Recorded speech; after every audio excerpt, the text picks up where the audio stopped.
कोपरगाव शहरातील प्रभाग क्रमांक 10 मधील भारतीय जनता पक्ष, आरपीआय मित्रपक्ष आणि लोकसेवा आघाडीच्या नगराध्यक्षपदाचे उमेदवार पराग संधान आणि नगरसेवक पदाचे उमेदवार वृषाली गणेश आढाव आणि रवींद्र दत्तात्रय कथले यांच्या प्रचारार्थ लक्ष्मीनगर येथे कॉर्नर सभेचं आयोजन करण्यात आलं होतं।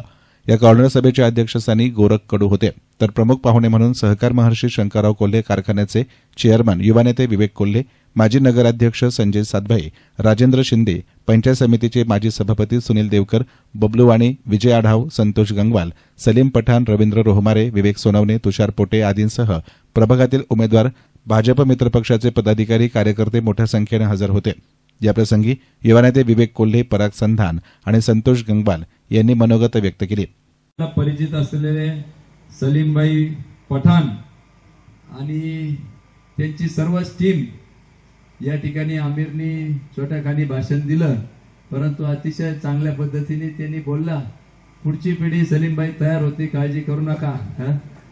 सगळ्यांबरोबर आम्ही भक्कमपणे तुमच्या पाठीशी आम्ही उभे आहोत, एवढंच या निमित्ताने खरं तर सांगतो। आणि तुमच्या येण्याने निश्चितपणाने या दोन्ही उमेदवार यांचा विजयाचा मार्ग सुखकर आणि सोपा झालेला आहे असं मी समजतो। आणि आजच तिन्ही उमेदवारांचा विजयाचा गुलाल निश्चित झालेला असं मी समजतो। त्याच्यामुळे तुमचंही या ठिकाणी मी पुन्हा एकदा मनपूर्वक स्वागत करतो।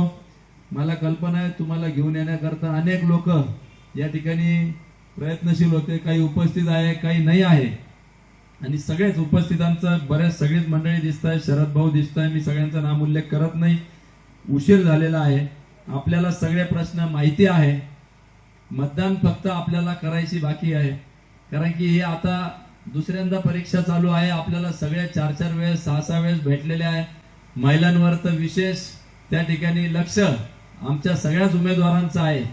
जणू काही इतकं प्रेम होतो चाललंय की रोज तुम्हाला इतके 1000 रुपये दिले जातील, याचं काम देऊ, त्याचं शिवण मशीन देऊ, अगरबत्ती बनवायला देऊ, कापूर आले ना, फॉर्म आले ना, घरी फॉर्म आले ना समोरच्या पार्टीकडून, ते सगळे गोळा करून आमच्या रवी भाऊकडे आणि गणेश भाऊकडे द्या। ते आम्ही कोणत्या तरी फुटाणे किंवा शेंगदाणेवाल्यांकडे देतो, त्यांच्या तरी कामी येतील ते। कारण की अक्षरशः धुळफेक करण्याचं काम या ठिकाणी चालू आहे।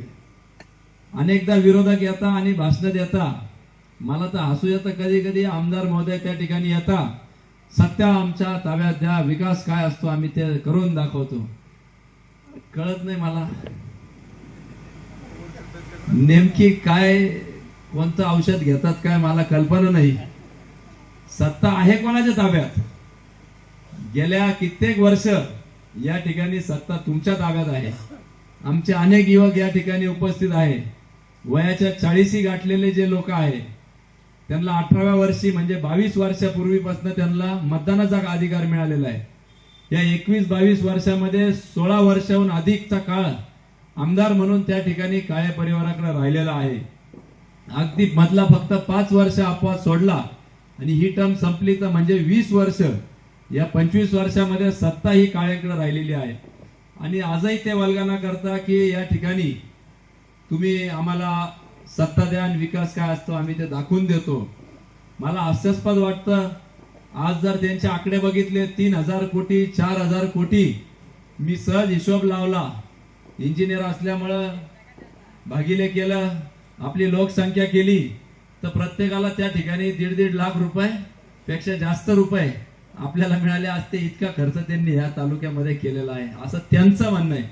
परंतु प्रत्यक्षात पाहिलं तर जिकडे जा तिकडे धूळ, खड्डे, वेगवेगळे प्रश्न। 4 वर्ष कुठलाही नगरसेवक अस्तित्वात नव्हता, नगराध्यक्ष अस्तित्वात नव्हते। त्याच्या आधी तुम्ही आमचे 20 नगरसेवक निवडून दिले, पण इथं मात्र आमच्या रोमारे ताईंना त्या ठिकाणी संधी मिळाली नाही। भविष्यात हे कुठंतरी थांबलं पाहिजे आणि याचं परिवर्तन झालं पाहिजे। आमदारकी आली त्यावेळी आपल्याला सगळ्यांना आश्वासन दिलं, पिकनिक स्पॉट सारखं सगळ्यांना 5 नंबर तळ्यावर घेऊन गेले का, तळं बघा किती छान केलं। आज 41 महिने झाले, तळं अजून पूर्ण झाले नाही। फक्त आमदारकी काढायची, दिवसाआड पाणी द्यायचं म्हणून आश्वासन दिलं आणि तळ्यात पाणी सोडलं ना, त्याला आउटलेट आहे ना फ्लश करायला जागा आहे। आता तुम्ही जर तळ्यात जाऊन बघितलं तर पूर्ण हिरवं पाणी आहे। आता त्यांना म्हणा का आज जसं आमदारकीच्या वेळी आम्हाला तळ्यावर घेऊन गेले फिरायला, तसं तळ्यावर आणि फिल्ट्रेशन प्लांटवर महत्वाचं जा. कालच आम्ही रियालिटी चेक मध्ये विवेक भैया आम्हाला एका पत्रकारांनी सांगितलं का तुम्ही जे बोलता ते खरं आहे का दाखवा. आम्ही स्वतः सगळेजण तिथं गेलो. फिल्ट्रेशन प्लांटवर गेल्यावर परिस्थिती इतकी भयान होती का तळ्यातून मेलेले मासे फिल्ट्रेशन प्लांट मध्ये आलेले होते आणि 1-2 नाही तर हजारो मासे होते. त्या फिल्ट्रेशन प्लांटच्या टाकीमध्ये एक बगळा मरून पडलेला होता आणि इतकी प्रचंड वाईट परिस्थिती का बघून सुद्धा लाज वाटत होती. फिल्ट्रेशन प्लांटचे फक्त 25% प्लांट चालू होता, 75% प्लांट बंद होता. आणि हे जे म्हणतात का कोल्हे कुटुंबाने काय केलं तर 42 कोटीच्या योजनेमध्ये तिथं ती फिल्ट्रेशन प्लांटची बिल्डिंग आणि फिल्ट्रेशन प्लांट बांधला तो सुद्धा बंद करून टाकलेला आहे.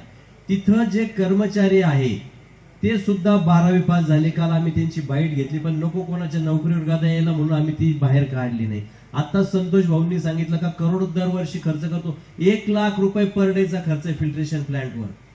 जिथं 2016ला बिपिन दादांनी जे पंप दिले होते डोजिंग पंप केमिकल टाकण्यासाठी सगळे बंद पडलेले.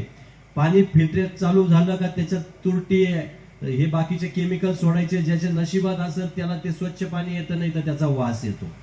आणि तिथं जी लॅब होती जिथं पाणी चेक केलं जातं 2022 नंतरचं रेकॉर्ड नाही त्याच्यावर प्रचंड धूळ होती. म्हणजे काही वर्षापासून त्या ॲपरेटसला त्या वस्तूंना हात सुद्धा लावलेला नव्हता. इतकी वाईट परिस्थिती होती. आणि पाण्यासाठी आदरणीय शंकररावजी कोल्हे साहेबांनी प्रचंड काम केलं कोपरगाव करता. आदरणीय स्नेहलता ताई कोल्हेंनी पण प्रयत्न केले पण राजकारण म्हणून ते सगळं हाणून पाडलं नाही तर आज आपल्याला निळवंड्याचं स्वच्छ पाणी रोज आलं असतं. जसं संगमनेरला येत आहे जसं श्रीरामपूरला येत आहे. परंतु राजकारण केलं आणि खोटे लोक शेतकरी पुढे उभे केले, कोर्टात केसेस टाकल्या आणि निळवंड्याची स्कीम हाणून पाडली. मग 5 नंबर तळ तरी पूर्ण करायचं होतं त्याच्यात प्रचंड भ्रष्टाचार केला. 5 नंबर तळ व्हावा म्हणून आपल्या गावातले जे राजेशजी मंटाला आहे यांनी याचा फॉलोअप केला. पीएम पोर्टलला हजारो मेल्स पाठवले आणि त्यानंतर पीएमओ ऑफिस मधून खाली पत्र आलं त्याच्यानंतर 5 नंबरचं तळ झालं. 5 नंबर तळ्याच्या टेंडर दिलं रोड रिपेरिंग त्याचा खर्च किती 4,68,00,000 रुपये. घरपट्टीत नाव बदललं, खडीकरण, डांबरीकरण, काँक्रिटीकरण खर्च किती 7,41,00,000 रुपये. मित्रांनो हा नगरपालिका फंडातून काढलेला हाफिज भाई नगरपालिका फंडातून काढलेले बिल आहेत आणि या बिलाला कुठलाही ठराव लागत नाही. फक्त मुख्याधिकाऱ्यांची सही लागती आणि नगरपालिका फंडातलं बिल मंजूर होतं. म्हणजे आपल्याला लुटायचं. आपण जो कष्टाने त्या ठिकाणी पैसा भरतो त्याची लूट हे आरामखोर तिथं करतात. मग आता यांनाच निवडून द्यायचं का? विकास झाला, विकास झाला, विकास झाला. अरे कुठं विकास झाला? विकास कुठंच दिसला नाही. 3,000 कोटीचा विकास झाला आणि काका मला वाचवा अशी हाक मारण्याची वेळ आमदारांवर आली. अरे जर तुम्ही 3,000 कोटीचा विकास केला असता तर या ठिकाणी जो 16 लाख रुपयाचा रोड तुम्ही केला, जागतिक दर्जाचा हा रस्ता ज्यावर आता आपण सभा घेतोय, डांबरीकरणावर तुम्ही सिमेंटाचा रोड करताय.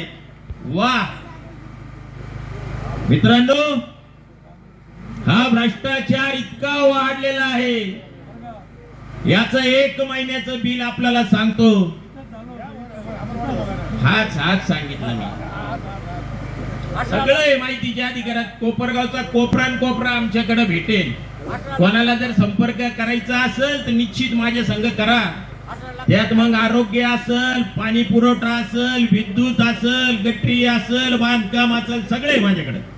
बेट मीडियासाठी प्रतिनिधी युसुफ रंगरेज, कोपरगाव.